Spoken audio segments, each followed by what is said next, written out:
একটাই, সামনের ম্যাচটা অনেক ইম্পর্টেন্ট, সামনের ম্যাচে সবার ফোকাস থাকবে।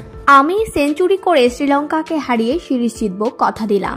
শ্রীলঙ্কার বিপক্ষে তৃতীয় ওয়ানডেতে মাঠে নামার আগেই হুমকি দিয়ে একই বললেন তানজিদ হাসান তামিম। বিস্তারিত দেখুন পুরো ভিডিওতে।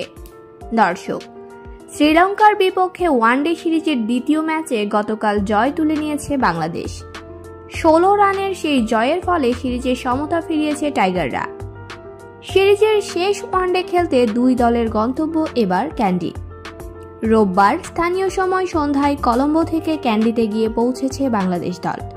সেখানে পৌঁছানোর পর টাইগার ক্রিকেটারদের রাজকীয়ভাবে বরণ করে নিয়েছে টিম হোটেলের ম্যানেজমেন্ট। উল্লেখ্য যে ম্যাচটি শুরু হবে আগামীকাল দুপুর 3টায়। এদিকে সংবাদ মাধ্যমে শ্রীলঙ্কাকে হুমকি দিলেন তানজিদ হাসান তামিম।